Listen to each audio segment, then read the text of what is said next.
de cette option dans leurs moindres détails. Voilà tous les principaux points de blocage, mais cette réunion ici à Vienne a été aussi constructive. Il y a des avancées. Tous les participants sont d'accord sur plusieurs questions.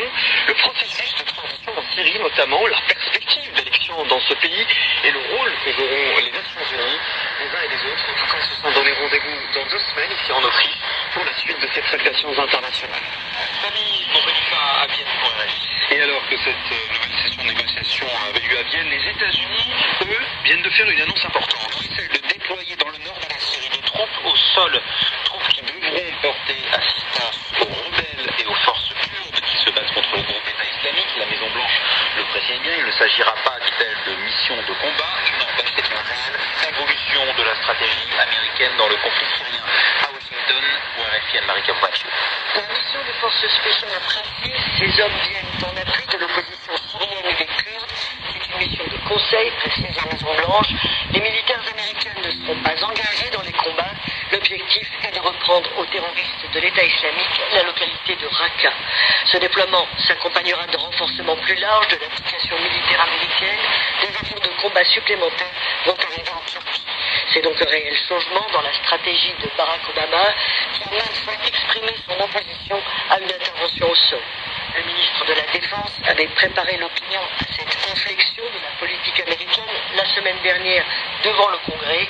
Après l'échec du programme de formation des rebelles syriens, Ashton Carter avait annoncé une plus grande implication des conseillers américains, entre guillemets, comme dans la dernière opération de libération d'otages, au cours de laquelle un militaire américain a été tué dans le nord de l'Irak. L'annonce de ce renfort américain en Syrie intervient alors que John Kerry est en Vienne pour tenter de négocier un processus politique. La Russie et l'Iran, soutien de Bachar el-Assad, participent à cette réunion. Anne-Marie Capouaccio, Washington, RFI. De nouvelles violences entre Palestiniens et Israéliens aujourd'hui, ça n'était pas arrivé depuis 2 semaines. Jérusalem a été le théâtre d'une attaque au couteau. Une attaque qui a fait 2 blessés, un touriste américain qui a été légèrement touché par l'assaillant et un civil atteint à la jambe par une balle perdue des agents de sécurité, agents qui ont abattu l'agresseur, un Palestinien de 23 ans originaire de Jérusalem-Est. En Cisjordanie, la tension persiste. À nouveau, ce vendredi, les jeunes Palestiniens sont massivement descendus dans la rue après un prière de prière et elles ont affronté les soldats israéliens. Conséquence, un bébé palestinien de 8 mois a trouvé la mort, asphyxié par les gaz lacrymogènes de l'armée. 18h05 en temps universel. Au Congo, l'opposition renonce à organiser une marche de protestation.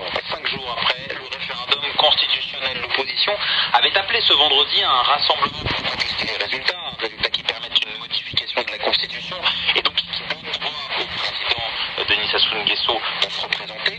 L'opposition donc a fait marche arrière. Cette journée est consacrée au recueillement, a déclaré le coordinateur du FROCAD, coalition de l'opposition, recueillement en hommage aux victimes du 20 octobre dernier dans la répression d'une manifestation qui avait fait au moins, selon les autorités, 4 morts.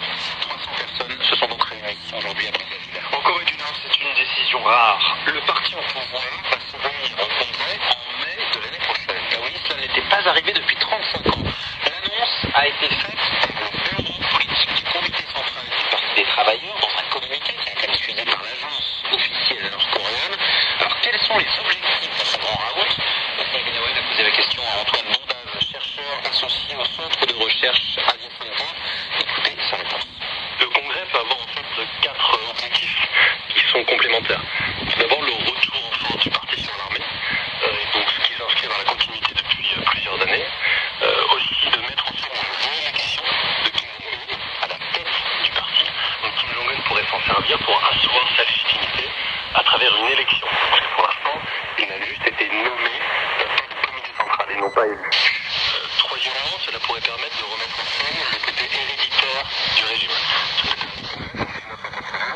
Avait permis la nomination de Kim Jong-il comme l'héritier officiel de Kim Il-sung. Une nouvelle congrès du parti pourrait réaffirmer le caractère héréditaire